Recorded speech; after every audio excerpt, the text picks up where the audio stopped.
안녕하세요. 제 이름은 이정화, 올해 73살입니다. 사람들은 평생 저를 민호 엄마, 윤지영 시어머니, 손주들 할머니라고 불렀습니다. 제 이름 이정화는 아무도 불러주지 않았죠. 남편은 제가 29이던 해 갑작스러운 교통사고로 세상을 떠났습니다. 피 묻은 옷 한 벌과 싸늘한 시신만 남긴 채 그는 떠났습니다. 그날 이후 저는 남편 사진을 끌어안고 밤마다 울었고 3살도 채 안 된 아들 민호만 바라보며 살아야 했습니다. 새벽 4시면 인천의 시장에 나가 무거운 박스를 날랐습니다. 점심에는 식당에서 접시를 나르며 발바닥이 다 터졌고 밤에는 가사도우미 일을 하며 기름때 낀 싱크대를 손톱이 닳도록 문질렀습니다. 손에 물 마를 날이 없었죠. 그렇게 30년을 모아 아파트 한 채를 장만했습니다. 그 집은 제 청춘, 제 피, 제 눈물이었습니다.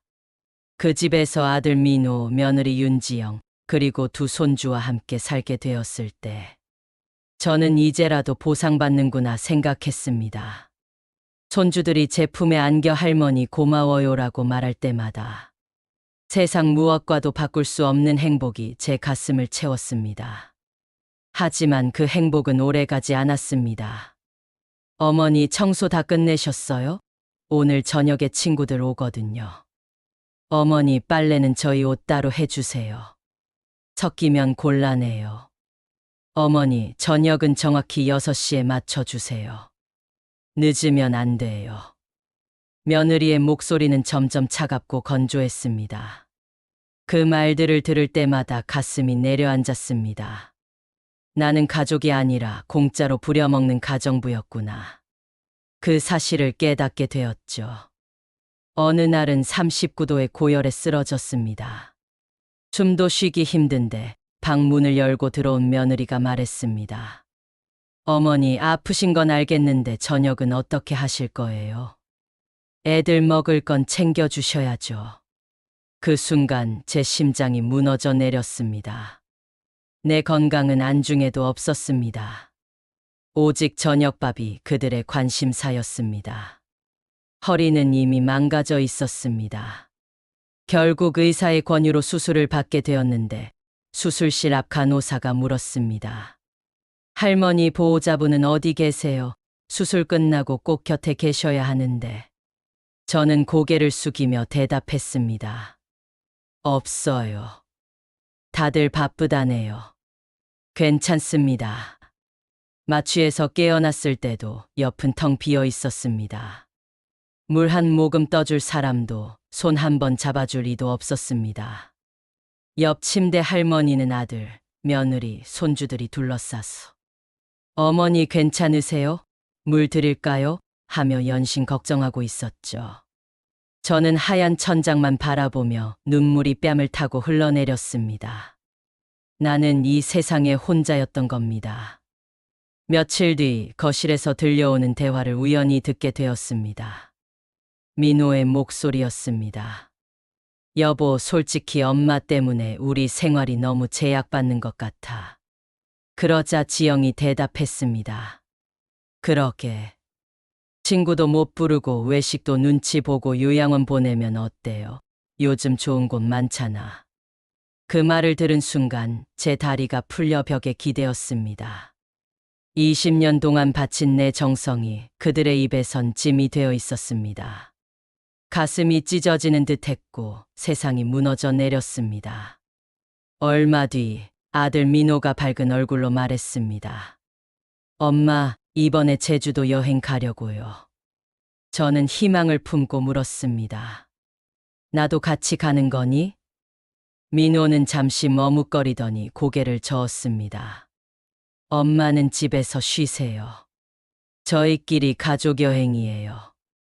가족 여행. 그 2 글자가 제 가슴에 칼처럼 꽂혔습니다. 그렇다면 나는 그들에게 가족이 아니었던 걸까요? 그날 밤 저는 결심했습니다. 좋아. 가정부 취급하는 이 집에서 내가 먼저 사라져 주지. 다음 날 떨리는 손으로 부동산에 전화를 걸었습니다. 집을 팔고 싶습니다. 금매로 내놓아 주세요. 그 집은 제 전 재산, 제 청춘의 상징이었지만 더는 미련이 없었습니다. 아들 가족이 제주도로 떠난 그날, 저는 조용히 이삿짐을 싸기 시작했습니다. 낡은 가방에 옷을 넣고 손때 묻은 사진첩을 박스에 담으며 눈물이 쏟아졌습니다. 하지만 마음은 단단했습니다. 며칠 뒤 아들 가족이 여행에서 돌아왔습니다. 거실은 텅 비어 있었습니다. 엄마, 이게 다 뭐예요? 이사 가려고 짐 쌌다. 어머니, 어디로요? 강릉으로. 내일부터 난 너희랑 안 살아. 민호는 소파에 털썩 주저앉았습니다. 엄마, 우리 어떻게 하라고요? 저는 차갑게 말했습니다. 알아서 해. 그동안 너희가 나한테 했던 것처럼. 지영은 울먹이며 소리쳤습니다. 어머니, 아이들 생각은 안 하세요. 갑자기 나가시면 애들이 얼마나 혼란스럽겠어요? 저는 냉소를 지으며 대답했습니다. 애들 핑계 대지 마. 너희가 날 무시할 때도 애들은 다 보고 있었어. 아이들이 혼란스러운 건 내가 아니라 너희가 날 가구처럼 취급했기 때문이야. 민호는 눈물이 맺힌 눈으로 말했습니다. 엄마, 우리 잘못했어요. 다시 생각해 주시면 안 돼요? 이미 늦었어. 그럼 집 판도는 어떻게 하실 거예요? 그 순간 가슴 속 분노가 폭발했습니다. 결국 돈 얘기구나. 내 돈이다. 내가 알아서 쓴다. 지영이 마지막으로 외쳤습니다. 어머니, 정말 이기적이세요. 저는 천천히 고개를 끄덕이며 말했습니다. 그래. 맞아. 이제부터 이기적으로 살 거야. 74년 동안 남을 위해 살았으니 이제는 나를 위해 살 거야. 이삿짐 트럭이 강릉에 도착했습니다. 창문을 열자 푸른 바다가 한눈에 들어왔습니다. 그 순간 가슴이 뻥 뚫렸습니다. 나는 더 이상 누구의 그림자도 누구의 가정부도 아니었습니다. 나는 이제 이정화로 살기로 했습니다. 아침마다 강아지 보리와 바닷가를 걸었습니다. 파도 소리, 갈매기 소리, 시원한 바람. 나는 비로소 자유로웠습니다. 시장에 가면 상인들이 따뜻하게 맞아주었습니다. 혼자 사세요? 그래도 괜찮아요. 요즘은 다들 자유롭게 사시잖아요. 그 말이 그렇게 따뜻할 줄은 몰랐습니다. 몇 달 뒤 아들 민호가 찾아왔습니다.